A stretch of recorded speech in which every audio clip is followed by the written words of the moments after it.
Bonjour à tous les investisseurs, je vais continuer de vous montrer l'évolution de mon portefeuille suite à la restructuration qui a commencé il y a quelques semaines. Je tiens à préciser que cette vidéo n'a pas pour but de vous inciter à investir sur les marchés financiers et qu'elle n'est pas un conseil en investissement. Ce que je vais faire aujourd'hui, c'est vous présenter les choses de manière différente. Sur chaque ligne, je vais vous montrer sa performance de la semaine et surtout si je considère aujourd'hui la valeur comme bon marché ou non en mettant mon ratio. Ça va vous permettre de comprendre dans quel état d'esprit je suis.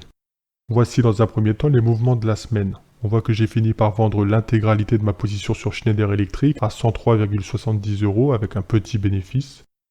J'ai à mon sens éliminé toutes les valeurs qui sont soit trop chères ou soit pas assez rentables de mon portefeuille, mis à part Verimatrix et SMCP. Je pense que ça va être fait cette semaine, peut-être même dès lundi pour SMCP. En fonction de la tendance des marchés, nous verrons bien. Pour rappel, depuis quelques semaines, je concentre mon portefeuille sur des sociétés que je considère solides, rentables et qui, j'espère, battront le marché dans les années à venir. Donc soit des valeurs au bon prix, soit des valeurs pas chères. Pour cela, je vais y placer un ratio qui m'est propre et qui va vous permettre de comprendre, à mon sens, l'état de mon portefeuille. Le but de ce ratio est de représenter la justesse du prix en fonction de l'état actuel des fondamentaux. 100 est le bon prix, en dessous c'est moins cher et au-dessus c'est plus cher. Ça vous permettra également de mieux comprendre ce que j'attends de la société en question. Regardons les valeurs de mon portefeuille aujourd'hui. Donc je ne vais pas parler de Global EcoPower car son cours a été suspendu et un audit est en réalisation. Il semblerait que beaucoup de choses ont été cachées et donc nous ne pouvons plus analyser cette société actuellement. Il y a d'ailleurs une vraie possibilité pour que le jour de sa réouverture, le prix chute sévèrement. Mais on verra à ce moment-là. Verimatrix est une valeur que je considère comme peu rentable. Je la garde car à mon sens elle n'est vraiment pas chère et parce qu'elle opère dans un secteur que je trouve intéressant. Son ratio est de 100, c'est-à-dire au bon prix.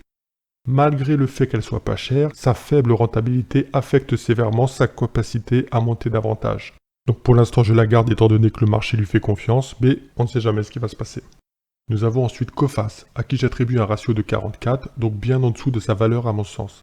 BNP pas cher également avec un ratio de 42, et Natixis, je la considère totalement sous-valorisée. Je peux me planter, mais en tout cas, personnellement, j'en attends beaucoup. L'immersion est un pari, cette valeur ne rentre donc pas dans la logique d'analyse de prix. Elle existe dans mon portefeuille uniquement parce que je considère son marché comme étant l'avenir et j'y attribue ma modeste somme afin d'aider et de participer à cette aventure. RELX est à 90, mais avec un très gros potentiel de hausse dans les années à venir à mon sens. Reworld Media est à 35. L'Inde, une vidéo spécifique sera faite dessus plus tard. MGI Digital Graphics, donc nouvelle acquisition avec un ratio de 82. Katana Group est à 55. Piscine des Joyaux, mon nouvel investissement, est à 90, tout comme GTT.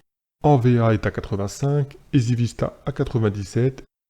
SMCP à 41, mais risque donc de disparaître de mon portefeuille bientôt à cause de sa dette qui est bien trop importante en période de crise. Prodway est un pari, tout comme Immersion.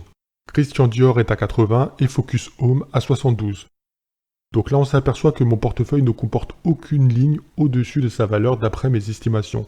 Il y a quelques semaines ce n'était pas du tout le cas, d'où toutes mes dernières ventes. Ça m'apporte deux choses. La première c'est que si les marchés baissent même sévèrement, je reste confiant sur l'avenir étant donné que je considère mes lignes comme solides et déjà pas chères. Psychologiquement il sera bien plus aisé de passer la crise. La seconde, c'est que ça me permet également de savoir quand me renforcer ou quand vendre. Il ne s'agit pas de vendre une ligne parce que sa valeur est légèrement au-dessus de 100, étant donné que la société est censée continuer à progresser, rehaussant l'objectif au fil du temps. En revanche, au niveau des 180, ça deviendra intéressant d'y penser. Maintenant, regardons comment les valeurs de mon portefeuille ont évolué cette semaine. Donc Global EcoPower, bien évidemment, ne bouge pas. Verimatrix a gagné 17%. Coface, 0%.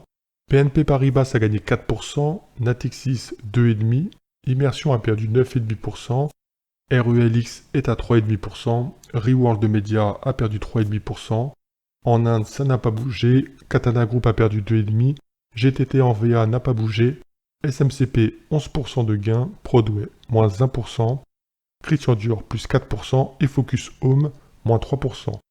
Pour les nouvelles valeurs MGI Digital Graphics, j'ai déjà gagné 2,23%. Mais ça veut rien dire, hein, c'est bien trop rapide. Faut voir ça dans la durée. Piscine des Joyaux, je suis à plus 0,63%. Et EasyVista, moins 1,37%. Donc là, ce qui est intéressant de voir, c'est qu'on a toujours, malgré tout, plus de valeurs positives que négatives, mais qu'en revanche, l'ensemble n'a pas vraiment bougé. Il y a des hausses, il y a des baisses et il y a des stagnations. Bref, rien de transcendant, tout comme l'indice de référence, le CAC 40, qui a légèrement reculé, mais rien d'inquiétant. Donc je vais m'arrêter ici pour cette vidéo. Le but, c'était vraiment de vous présenter ce ratio, afin que vous puissiez comprendre tout ce que j'ai entrepris il n'y a pas longtemps, depuis quelques semaines. Parce que c'est vrai que j'ai acheté des valeurs que j'ai vite vendues, alors que j'avais dit que j'allais les garder, mais voilà. Le but est de se discipliner, d'être rigoureux dans son travail, et donc ce que je vais faire, ce que j'ai commencé à faire, et ce que je vais continuer à faire, c'est de garder des valeurs que je considère uniquement bon marché ou pas cher. Le reste, je zappe. La semaine prochaine, je vais vous présenter mes nouveaux investissements dans une vidéo bien en détail, et je vais également présenter une vidéo sur les meilleures sociétés dans lesquelles investir actuellement dans le CAC 40, pour tenter de le battre dans les semaines ou années à venir en prenant le moins de risques possible. Donc j'espère que la vidéo vous aura plu, et je vous dis à bientôt pour de nouvelles vidéos.